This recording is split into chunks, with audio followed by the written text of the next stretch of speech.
In Season 4, everyone has been struggling in Marvel Rivals. With an entirely different meta combined with the rank reset, Season 4 is a very rocky season for many players. That's why in this video, I'm breaking down 10 fundamental tips that will help you improve at Marvel Rivals and quickly climb. So if you've been having trouble climbing in this season, or if you have just stagnated and you don't feel like you're improving anymore, this is the perfect video for you. Now remember, 30 days of free coaching in the links down below. Also check out my Twitch. We just hit 10,000 followers and I can't thank you guys enough, but let's jump in.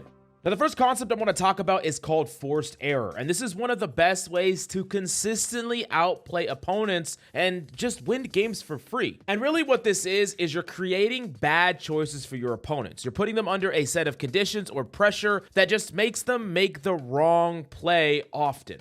Now, what does that wrong play look like? This could be staggering. This could be wasting an ultimate in a fight where you have already won, like you already got like 2 kills and someone else is just popping an ult and it's not going to be able to win them the fight, or it supports double ulting. There's a lot of examples of players doing an error or creating an error, and if you can find ways to force opponents to do this, you're going to win a lot of games. But how do you do this? How do you make players have these consistent errors, or how do you create forced errors? Well, the first thing is you want to pressure enemies whenever you can safely, even before they're in the fight. So let's say you're playing a Koth and you have that point captured. You don't want to allow them to walk up to the choke. You don't want to allow them to play up in like a frontal area close to the point before their team is regrouped. We're constantly controlling chokes and pressuring opponents before they even get to the objective. Just to walk in, just to walk towards the point, just to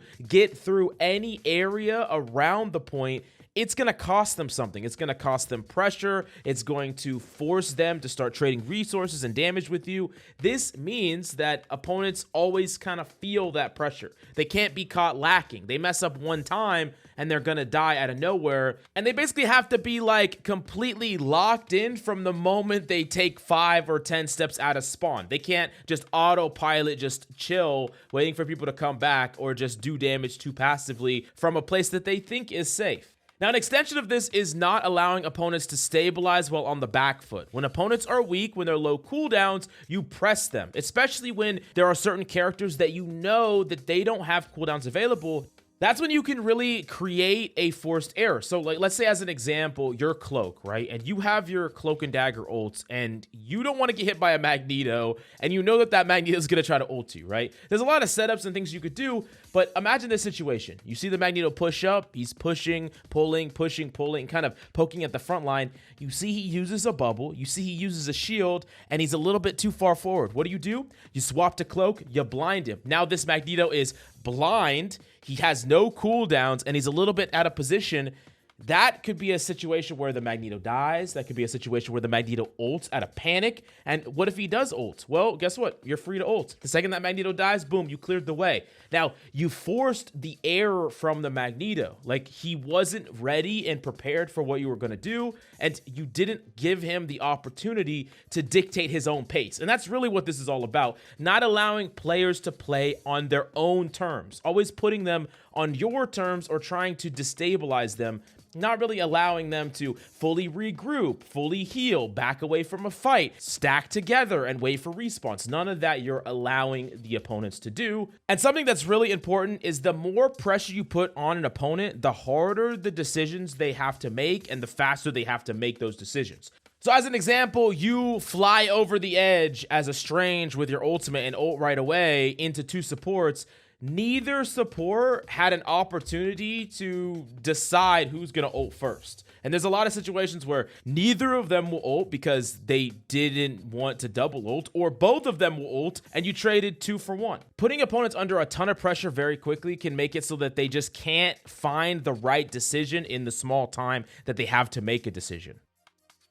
Now, the second big tip I'll give you for Season 4 is to stop running away. And no, I'm not talking about running away from fights. I'm talking about running away from the characters that you are playing. One of the things I've been seeing a lot when I've been coaching a lot of players recently on my streams, once again, link will be in the description down below. We run them every other week on Fridays. I see a lot of players try to constantly counterpick and pick the perfect character for whatever situation. Like, they see a flyer and they instantly go hella, and then they see a magic and then they swap to Bucky. But now they see a thing and they're gonna play Groot, and it's just like they're playing always to counter pick and just kind of figure out what the enemy is and either deny what they're doing or try to kind of patch up what your team is doing. And I'm not saying that this type of mentality is wrong, because I think it's actually a good mentality to have, and it's a high game sense mentality. A lot of players that watch guides and get coaching and stuff will have this mindset more than others. However, I see this as a problem that is happening a little too much, where players are never just committing to the characters that they play, trying to adapt to situations and get more value. They are constantly running away to other things. Something doesn't work, they swap to something else. Something doesn't work, they swap to something else. And then they went through a game playing 6, 7, 8, 9 characters, and they haven't really gotten any better or learned how to adapt in that situation. And this goes especially for players underneath the diamond rank. You don't need to learn how to counter pick. You need to learn how to adapt and get value in spite of the variety of different things opponents can play. And in a lot of ways, you need to learn how to change up your play style so you still get value in spite of matchup differences and how you should approach those matchups. So what does that actually mean? Well, let's say you're a Black Panther main. Black Panther is going to focus mostly on the things that he can control and not the things he can't. So what does that actually entail? This means that there are going to be certain characters that you could farm really easily, and there's certain characters that you can't do anything about. Like, you can't really do anything about a flyer unless you have your ultimate or there's like a very specific situation. But that doesn't mean that you should be swapping off a Black Panther, swapping off of your best hero in order to play it like some anti-flyer. That's not your job, and that's not your route to carry the game. Your route to carry the game is to constantly kill people that you can actually kill, whether it's supports or the other DPS, and create situations where you have an overwhelming advantage and you don't even need to deal with the flyer. You're basically finding vulnerabilities and you're avoiding your weaknesses. And this is true pretty much across the board. Just because you're locking magic and you see a Bucky and a thing, does that mean you need to swap off of magic because it's going to make it harder for you to do the same thing you are doing? No, you shouldn't swap off. You should learn to adapt. Change up your play pattern, change up your play style, find moments in between their cooldowns or bait out their cooldowns before you go in. There's ways to adapt your play, and it's super important towards your development to learn how to do this over, oh, they have one counter for me, I'm swapping. Or, oh, my team needs this, my team needs that. Who cares about what your team needs? You need to find ways to be individually impactful in a variety of situations. And you need to give yourself the reps on a small number of characters to build that mastery on those characters. Now, the third thing, this is a really big tip that a lot of players ask me and question. They say, why can't I climb? I'm consistently overperforming. I'm consistently playing well. I'm consistently getting MVP, SVP, whatever, but I can't climb. I play this many hours, this much a week, whatever it is. Maybe it's a small amount. Why can't I climb? I go on win streaks. I win one game, I lose 3. What do I need to do? What's going on? How do I actually win? Now, the thing about ranking up in Marvel Rivals is that there is some amount of luck involved. And you're like, aha, Mills, it's all rigged. No, it's not rigged. But what a rank up is the combination of luck and skill. When luck and skill align, that is a rank up. Because you could be playing well every single day. That doesn't guarantee a rank up. You could be on the wrong side of variance. You could go up against a lot of Smurfs, just very unlucky, because sometimes you could get Smurfs on your team, so you're unlucky in that regard. You could have a whole string of throwers that would be pretty unlucky as well, because opponents could also get throwers. But there are chances, and the math lines up in a way that you might not get lucky in that game, on that day. Regardless of how you're performing, you might not win any games. You might win very few games. And you're like frustrated, and you feel mentally frustrated. And I get that. I understand when you played really well and you're not rewarded for that. But that's not what ranking up is. Ranking up isn't something that you're just given based on how good you are in this moment. One of the things people talk about with like jobs and like life is that preparation plus opportunity equals, you know, something good happening, like a career opportunity or whatever. And in ranked, it's similar. It's like your skill is your preparation and the opportunity is luck. You don't always have the opportunity to carry games and win games no matter how well you're playing. But if you're playing consistently well and you're improving every day, as long as you don't allow your mental to slip to a point where it actually affects your skill, you will eventually go on that win streak, go on that rank up. You got to understand that every pro player has gone on days where they've lost 5, 10, 15 games like throughout the day and barely won it all. It happens no matter how good of a player you are. It's going to happen to you. And it's important to understand that variance is something that's built in because you are only one person and there's 5 other people on your team that you cannot control everything about what they do. You could only control what you do. And as long as your skills are aligning and you're making sure to work on your impact and your value in the long run, I promise you'll rank up. I promise that it will happen for you, but you need a little luck sometimes. And you need to have days, most importantly, where you're not extremely unlucky. And I'll tell you what, if your skills are high enough, sometimes you can turn some of that bad luck around. And that's really what we're trying to do here is, even when things are really unlucky, we still pull out some wins anyways. Now, this 4th tip is really, really important, and it's the concept of understanding your win condition. Now, what I'm specifically talking about here is your path to victory. What does that entail, and what does it revolve around? So you look at your composition, you look at what the opponent's playing. What is that path to victory? Is it ultimates? Does your team have better ultimates? Do you have really powerful ultimates that you can use in order to win? Maybe you have like a Luna Cloak and they're playing like Rocket Jeff. And if y'all can have consistently powerful ultimates, if you can keep your team alive and kind of protect your team and play for your ultimates, you're going to win the game. Maybe it's the neutral. Maybe they have a flyer and you know that if that flyer is uncontested, they're going to win the game. But if you can create an opportunity to deal with the flyer, y'all are going to win the game. So then everything is about enabling your hit scan or being the hit scan and trying to deal with the flyer. That's what the game's about. In another way, you could say, let's say there's a Black Panther on the enemy team. The entire game is going to be dictated, or a large part of the game is going to be dictated by whether or not the Black Panther goes in and kills 1 or 2 people, or the Black Panther goes in and dies immediately. If he goes in and dies immediately every single time, you're probably going to win that game.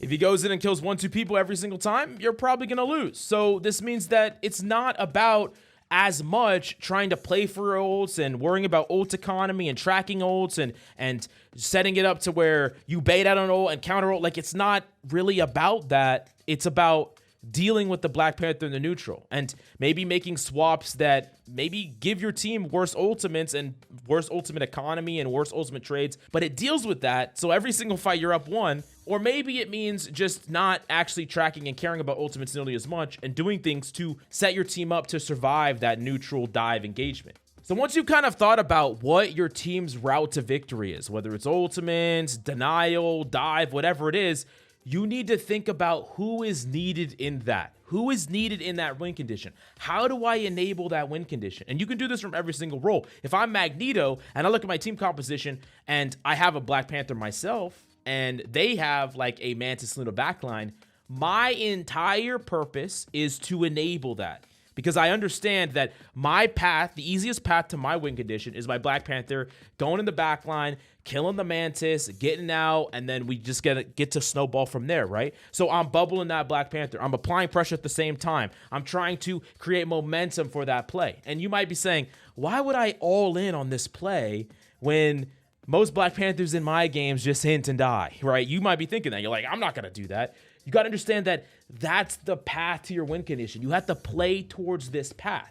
And this means that I might play in a completely different way that I would play in a different environment or a different situation. If I'm like playing with a flyer, like once again, I'm Magneto and I'm playing with a flyer, now I understand that if this flyer is uncontested, that's my path to victory. So what do I need to do?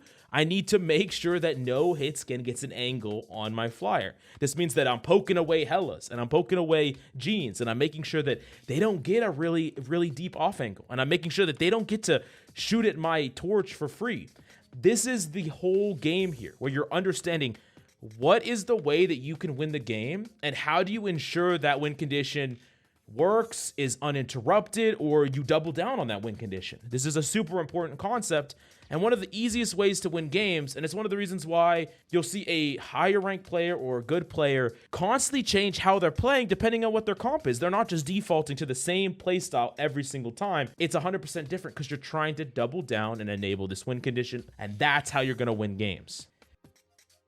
Then number 5, this is a really important one, but stats are just straight up lying to you. Like, they are 100% lying to you. A lot of players will message me or they'll DM me on stream and they'll say, hey, I have this much damage, this much accuracy, what actually matters, or I carried this, I had, 50,000 heals, and I'm here to tell you that unfortunately, stats do not matter, at least objectively. They matter subjectively, and that's where it gets a little tricky, because stats can tell you things, and you could get takeaways from stats, but you got to read the context of the game, and there's a couple of things you got to consider. So first off, the one stats that truly matter pretty much across the board is finals and deaths. These are a pretty good indicator. If you have a ton of finals, you definitely did really good, and if you had very little deaths, you probably did good. But the problem is it doesn't tell the full story without the subjective information of the game, because you might be a tank that doesn't have a lot of finals, but you created a lot of space. It doesn't even matter. Or a support doesn't have a lot of finals, or a DPS that marked the enemy DPS and denied them from diving, and you're not going to have a lot of finals, but you still made it so that you had an easier route to victory because you're stopping their dive. You could also have really little deaths because you're playing too passive. You're playing, a sniper Iron Man or something from distance, and you're not able to get enough value because you're not taking any risks. You're playing overly safe. So even though these stats tend to typically matter, that doesn't mean that they always do. And you could mislead yourself into thinking you played a game perfectly when you have these things, finals, deaths, or you're blaming it on another person, when what they're doing is actually valuable. Another thing that's super important to understand is that there's a lot of non-tangible value that you can't even see on the scoreboard at all, that could have been gotten, and you just completely ignore it. One example is on payload. Sometimes Captain America's will stall, and because they stall on objective, they can buy a crazy amount of time, where instead of just having 2 fights, you can get 3 or 4 fights because the cap is stalling it out. But he's not playing to deal damage. He's not playing for finals. He's really just playing to deny and delay. So that's called dipping into the cart, jumping around, dipping out, grabbing a health pack, dipping back in.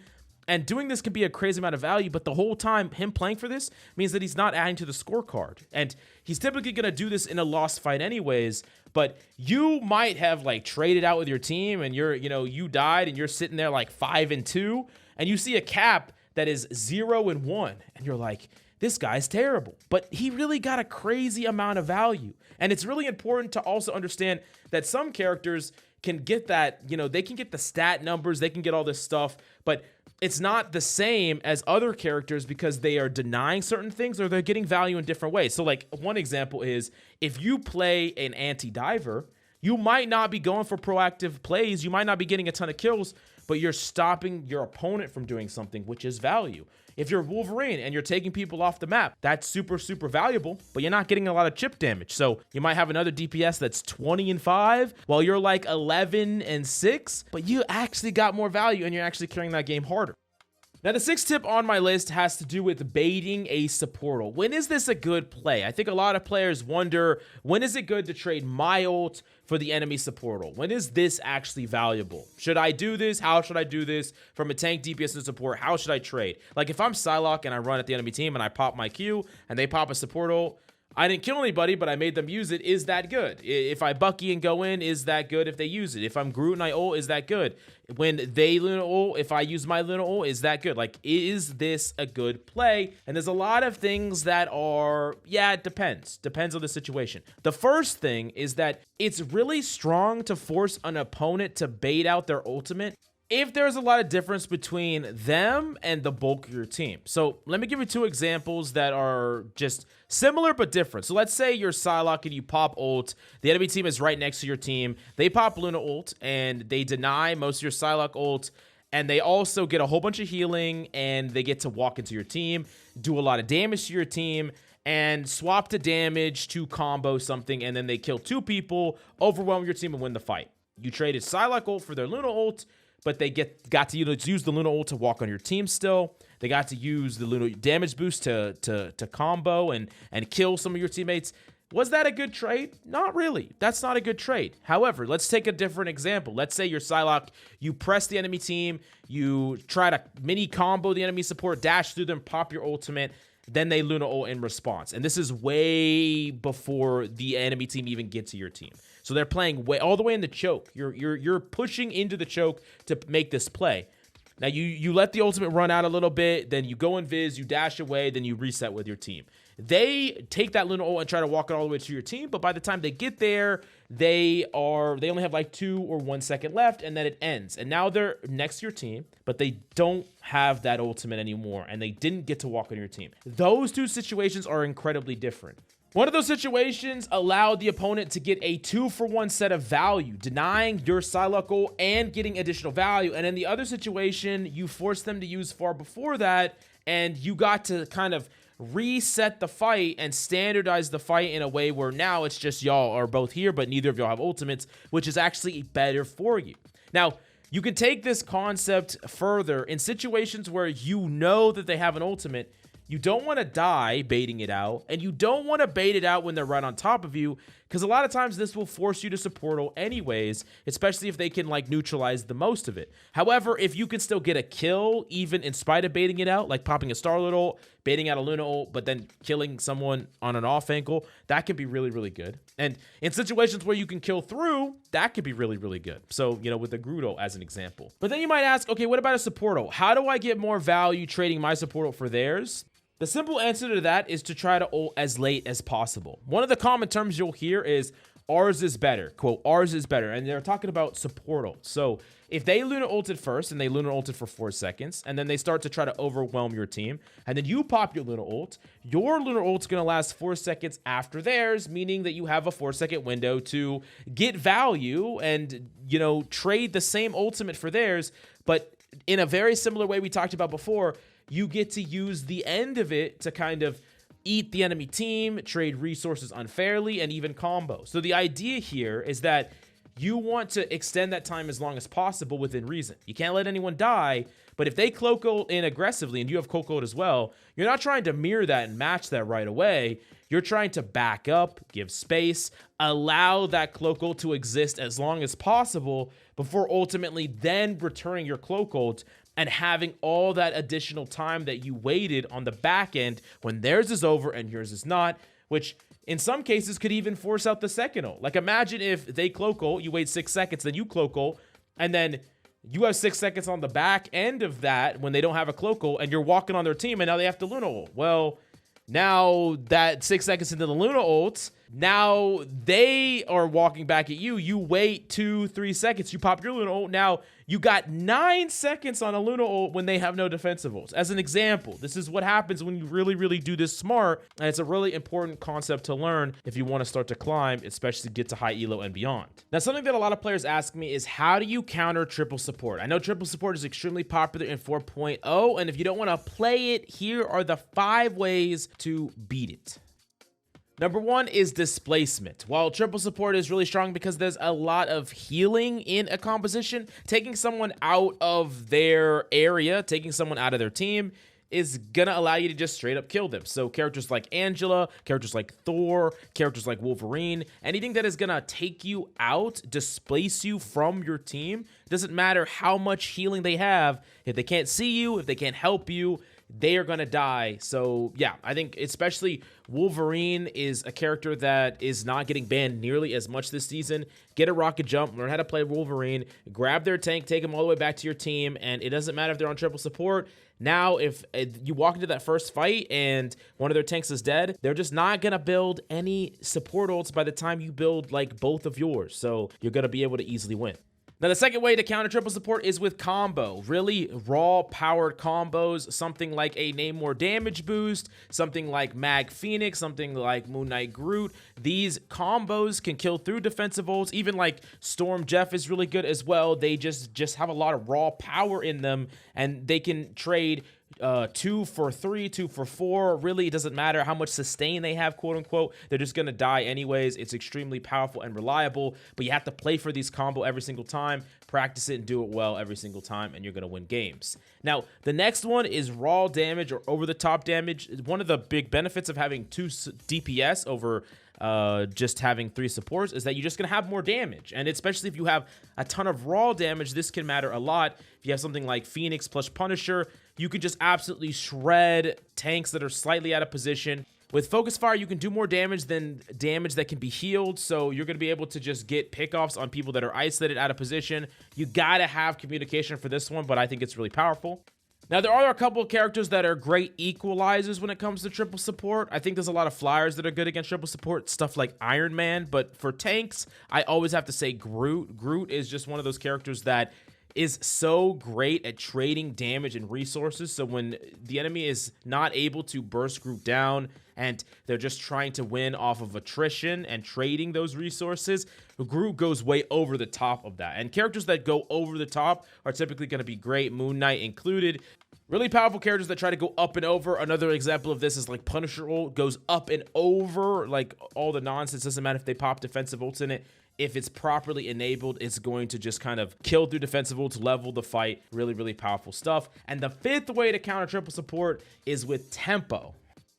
So the act of tempo is just playing at a pace faster than what the enemy team can stabilize and do. So you're constantly putting the enemy team on the back foot over and over and over again. While triple support is really good when you play their game, you play slow, methodical, y'all are trading resources. If you all-in blitz them, kill one person, then constantly blitz the next person, blitz the next person. They try to respawn, they try to group up. You're blitzing them more and more and more. You're never really allowing them to stabilize or get their legs from underneath them. Never putting them in a situation where they get to use their ultimates favorably, and you're often making it so that they have to use ultimates in situations that are suboptimal for them. So characters that can really keep the pressure on. Characters like Venom, characters like Jeff, characters like Star-Lord, characters like Black Panther, characters that really try to undercut a lot of what they're doing. Now, you need more than one of these. Like a solo Black Panther against a triple support, you're going to lose the game. But if you have a lot of ways, you got like Angela, Thor, BP, Star-Lord, Jeff, like you're just constantly hitting them again and again and again. You're hitting them in spawn. You're taking really forced fights in situations that they're not ready for you to fight. You're pushing all the way into their spawn and you're investing a Jeff-ul and a Thor-ul and you're just clearing them again and again and again. You can really put them in a bad situation, and if they start swapping off before they even really get a real fight, you already won the game. Now, I wanted to go over one tip for each of the roles because there is some really fundamental mistakes that players are making that you have to improve, you have to change if you want to climb. First off, we got to talk about tank, and it has to do with understanding your role in every single game. We talk about how you change up how you play depending on your team.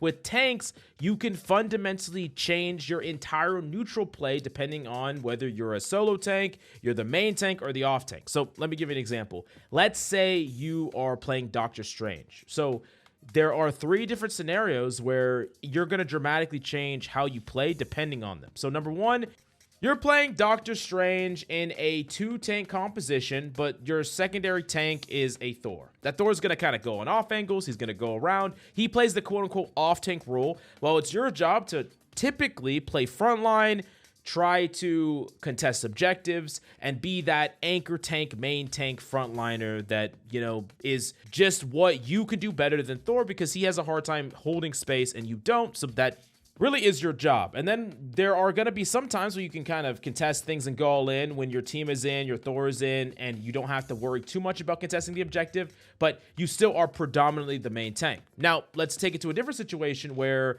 you are playing with a Magneto. And your Magneto has more linear playstyle. He doesn't have as much mobility as you. So you're the off-angler. You're taking high grounds. You're contesting Hellas. You're denying certain angles. You're contesting all these things. You're trying to play make.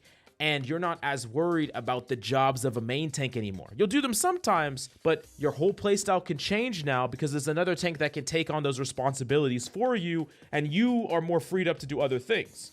And then the third situation is your solo tank. And in that situation, you have to be very reserved about the playmaking you're in. And this is one of the things I see when I VOD review. I see a Strange solo tanking, and he's trying to fly around like flying after the Star-Lord, and then flying after the Hela, and then like trying to flank the enemy supports and doing all these things when there's jobs that he has to do, and he needs to operate within that job, right? So you need to understand that you can still play make and still do things, but you need to do it within the confines of your responsibilities. You can still play frontline, trade damage on the front line, deny enemy team from pushing you from the front, and then look for ultimate plays. You can still do that as a frontline tank, as a solo tank on Strange. You could not be flying around trying to mark different divers and flying around trying to mark different off-anglers. But if you have another tank, especially a main tank, you can. So just think about this the next time you play tank. How does your play style change depending on what your other tank is or lack of another tank? Now, moving on to DPS, we have a similar problem that people have where they don't understand their purpose. When you play DPS and you're playing a certain DPS, what is your purpose in this situation, in this composition? Are you trying to off-angle, trying to apply pressure and generate picks and kills and whatever? Are you trying to anti-dive and deny what the enemy team is doing? Or are you trying to just output raw damage and really be someone that is like breaking Groot walls and things like that? What your purpose is going to be dramatically different depending on what you're up against. I'm telling you right now that if you're Bucky and you're off-angling up against a Black Panther and a Cap that is diving your backline, you are throwing. Literally, just straight up throwing. Now, this doesn't mean that you shouldn't off-angle on Bucky always, because sometimes off-angling is really strong. If they're playing Gene Hella poke composition with like a Strange Mag, yeah, you want to off-angle, because if you play with your team and just sit there, you're going to get outranged every single time. So you have to find an off-angle. You have to get aggressive. You have to find angles on these characters that do outrange you in order to get value. And your backline doesn't need help because they are not being dove by these pokers. But if they're playing dive, your responsibilities change. And that means your purpose changes, and that means how you play changes. If you're swapping to Punisher, right, and you're swapping to Punisher and your team needs raw damage, your team needs to force away the Hulk or the thing that's jumping into your team or destroy the Groot walls, and then you're off-angling on Punisher, trying to shoot at their backline, you're not even allowing your team to play the game because you're not doing your job, which is what they need you to do on the front line to deny what they're trying to do, to deny their pressure, to deny their walls. And I'm not saying you never off-angle on characters. The same thing could be true in reverse, where you are playing like a Hela and you're just sitting there playing with your team, and you're just constantly shooting tanks, not getting a lot of value, when where you need to be is off angles, looking for potential pickoffs on DPS and supports and trying to carry fights that way. So understanding all of this, you need to change up how you're playing and where you're positioning, depending on the characters you are, what you're up against, and what your purpose is in every single round. And the last one is support. And I'm going to go a little bit of a different direction here. One of the things that a lot of support players ask is how can they carry? They feel like they have all these responsibilities, but they don't know how they can deadlift a game or carry a game where their tanks suck and their DPS suck and no one's doing their jobs. How do you actually carry that? In what ways can you have impact? One of the things about supports is they have a lot of responsibilities. Similar to the tank role, you have a giant amount of responsibilities. Keeping your teammates topped up, healing them when they're low. You do share that responsibilities with another person, typically, or two people, but you do have responsibilities that you have to do. But there are two things you need to think about when you are doing these responsibilities. Number one, how can you do those but free yourself up more? So how can you fit their criteria but free yourself up to do other things? I like to think of it like you have like, let's say you have like a side job, a hobby that you want to turn into your job, like a passion, and then you have a main job that you don't really like, but you're doing it to pay the bills. How can you do enough at the main job to, you know, to check the boxes? You're not going above and beyond. You're not looking for promotion. You're not doing all this crazy stuff. You're just checking the boxes of the job. You're getting the paycheck, right?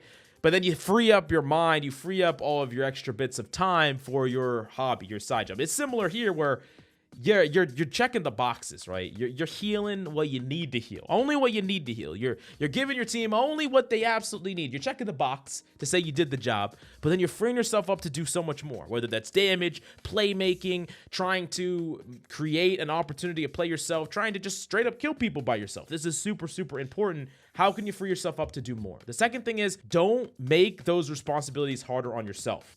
There's a lot of supports that I see that become a sort of perfectionist where they want to just top up everybody, right? They want to make it so that no one has any damage, right? The second their tank takes 50 damage, they're healing it. Healing it. DPS takes a little damage, healing it. They don't let their DPS kind of come back. They don't like make it harder on these players to get healing. But I'm telling you that if there's a good play in front of you, trust yourself over trusting other people. Trust yourself to make the right call over constantly trying to give your teammates everything they need, because I promise you, those players will not carry you to the next rank. They're not going to do it. It doesn't matter how many resources you give them. You have to take matters into your own hands. I'm not saying neglect your team, but I am saying don't give them everything. And then another thing about support is that there's so many fundamental things that you have to do. Most importantly, your ults.